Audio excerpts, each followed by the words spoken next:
她真的就是很勇敢，勇敢的人先享受世界，挺酷的这个女孩。只有在水下这个时候，她的命掌握在自己的手上。我觉得比较精彩的还是在后面吧。Hello， 优酷的朋友们，大家好，我是露丝。Hello， 这一次呢，在《珠帘》里面演的角色叫端午，还有苏幕遮，其实是一个人啦，因为她讲的就是一个女主非常现实的一个成长故事，所以呢，她会有比较前期的一个角色到比较后期的一个人物角色，主要讲一个奴隶如何白手起家，变成了一个扬州最大的一个做珠宝的一个老板。大漠，扬州，武陵。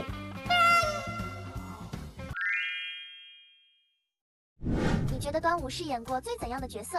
最苦的。端午的苦还不仅仅是比如说受蹂躏、被欺负，我觉得更反映就是很多在我们现代社会也是这样。如果出生就在底层，那我们要怎么去勇敢地闯这个世界？就是端午身上让我最觉得很牛的一点，就是我这辈子也不可能有的一点，就是他真的就是很勇敢。所以有一句话就叫勇敢的人先享受世界。我经常会用我们现代女性的思维会去想，我老是会觉得说，她都这样了，那就算了吧。我老觉得就算了吧，就是觉得何必呢？但是在端午身上就是我不相信，我不信命，所以我就觉得挺酷的这个女孩。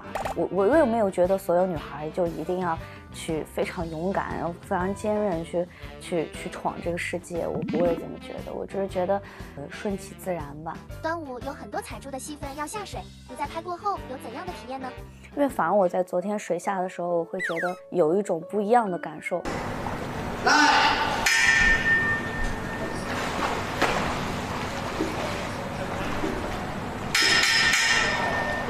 昨天第一天拍水下的戏嘛，因为今天我还想说，正好到现场想跟导演聊一下。他讲的一个背景是，女孩子如果来了月经，她就不能再下水采珠了，她就会被送到产房，就不停的生孩子，是非常可怕的一件事儿。但反而我昨天在水下的时候，我觉得端午在水下的时候是最觉得安全、静谧、最有保护的感觉，因为他知道只有在水下这个时候，他的命掌握在自己的手上。你怎么哭了？我带入了，那体感上是一个什么样的感觉？难熬。但是我要觉得，我如果是端午的话，我得很享受这个过程。对端午来说是最有挑战的一场戏吗？我其实反而还好，因为这是在前2集的戏，我觉得只是给观众一个比较新鲜的一个视觉感，但实际上对剧情来讲，我觉得它不是最精彩的部分。我觉得比较精彩的还是在后面吧，他要去做他的成长线。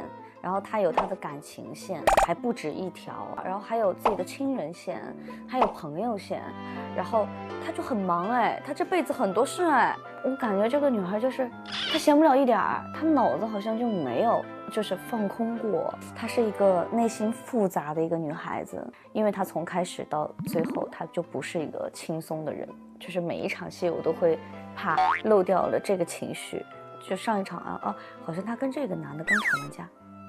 但这一场弟弟又挨打了，就他一场戏可能会有很多种情绪，对，所以我就觉得其实都挺难，这是我唯一特别担心的事情，而且这是我哭戏最多的一部戏了，特别怕大家看这个戏的时候会觉得生活已经这么苦了，赵露思你还给我看这种东西。哇，端午的哭戏怎么那么多？这都算少了。多到什么程度呢？就是哭戏呀？基本吧，因为剧本很聪明，剧本不会说端午这会儿要哭，但是其实情绪走过来，他基本每一场他都，因为他带着恨，他带着对这个世界的不忿，他带着感情的不公平，他没有情绪就很怪，你知道吗？他活得就很累。我觉得看剧就是观众在找跟剧里这个角色的契合。对，所以我觉得能够共情到端午的也是千千万万个端午。是刚刚可能是共情。对，以前做过生意，失败过。